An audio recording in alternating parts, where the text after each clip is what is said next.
नमस्कार दोस्तों, मैं कर्म एंड प्लैनेट्स आज आपसे बहुत ही महत्वपूर्ण प्लैनेट चंद्रमा की जानकारी शेयर करने जा रहा हूँ। साथियों, ये अकेला चंद्रमा ग्रह प्रत्येक मनुष्य की जिंदगी में बहुत ही महत्वपूर्ण रोल अदा करता है। चंद्रमा ग्रह समुद्र में ज्वार आने से लेकर ग्रहण लगने तक में अपना महत्वपूर्ण योगदान अदा करता है। सभी ग्रहों में चंद्रमा की गति सबसे तेज है, इसलिए इसे मन का कारक भी कहते हैं। साथियों, वैदिक ज्योतिष शास्त्र के अंदर राशिफल जानने के लिए प्रत्येक व्यक्ति की चंद्र राशि की ही गणना की जाती है। देखिए, कहा भी गया है कि मन के जीते जीत है और मन के हारे हार। तो ये कथन इसी बात पर है कि मन का ही सारा खेल है।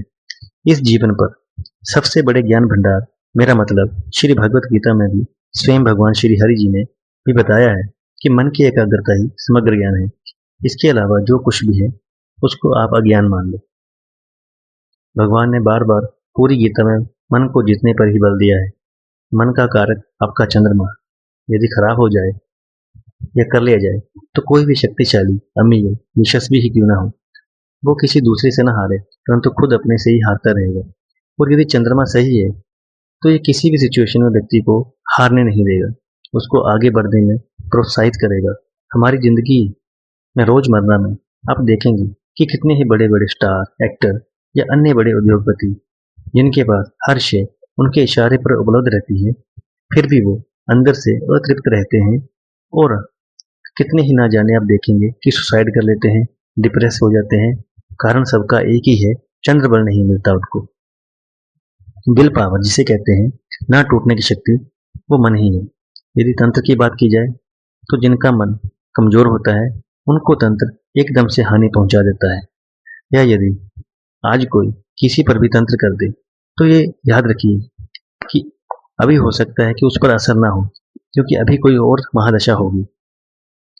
बट जैसे ही चंद्रमा की महादशा या अंतरदशा आएगी तो उस व्यक्ति पर जरूर असर होना शुरू हो जाएगा। साथियों, अब आप जानते हैं कि व्यक्ति की मां को भी चंद्रमा का कारक माना गया है, क्योंकि मां की गोद में बच्चा हमेशा खुद को शांत और बेफिक्रा महसूस करता है। इसलिए चंद्रमा शीतलता का वरदान है। इसके बिना व्यक्ति का संपूर्ण जीवन मानव व्यर्थता ही है। जितने भी व्यक्ति मानसिक रोगी, डिप्रेशन में रहने वाले, एंजाइटी की समस्या वाले, विल पावर जिनकी बिल्कुल कमजोर हो, जो बार बार प्रॉमिस करके फिर वादा तोड़ देने के शिकार हों, और जितने भी व्यक्ति जो बहुत ज्यादा शर्माते हैं, छोटी छोटी बात पर एकदम बहुत गलत फैसले ले लेने वाले, सभी के सभी लोगों का चंद्रमा बल निर्बल ही होता है। ये ध्यान रखें। साथियों, उपाय के साथ साथ आपको जिंदगी में ऊपर आगे बढ़ने का एक मंत्र भी शेयर करने जा रहा हूँ, जो 100% आपकी जिंदगी को रोशन कर देगा। यदि आज आप ये कर लेते हैं तो आप देखेंगे कि ये जो दुनिया पहले आपको बिल्कुल भी अच्छी नहीं लगती थी, अब सारी की सारी बहुत प्यारी और खूबसूरत लगने लगेगी। भगवान का सारा संसार आपको बेहद प्यारा लगने लगेगा, क्योंकि आपके मन को मजबूती मिल जाएगी ये सब करने से। तो साथियों, आपको उपाय करना है, भगवान शिव को चांदी का चंद्रमा अर्पित करें, उनको दूध पानी से अभिषेक करवाएं। डेली ये करना ही करना है। रात को अपने सिरहाने पानी रखकर ही सोएं। हमेशा सोते समय आपका सिर पूर्व दिशा की ओर होना चाहिए।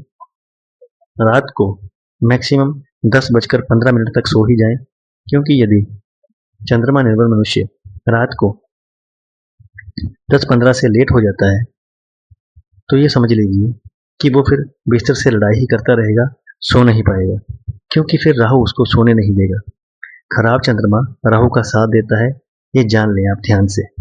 जितने भी पागल मानसिक रोगी होते हैं, सारे के सारे व्यक्तियों का आप चेक कर लो, चंद्रमा खराब होगा और राहु भी। साथियों, मंत्र जाप आपको करना है शाम के वक्त, और ये डेली करना है। ओम सोम सोमाय नमः, कम से कम 5 माला। और यदि आप ये संकल्प के साथ कम से कम 1 लाख बार कर लेते हैं तो आपको मानसिक शांति अवश्य ही प्राप्त हो जाएगी। हमेशा आपको खुशियों का आशीर्वाद प्राप्त होगा भगवान की तरफ से। दोस्तों, हम आपके साथ ऐसी जानकारियां हमेशा शेयर करते रहेंगे। कृपया सनातन को पहचानें और उस पर अमल करें। धन्यवाद।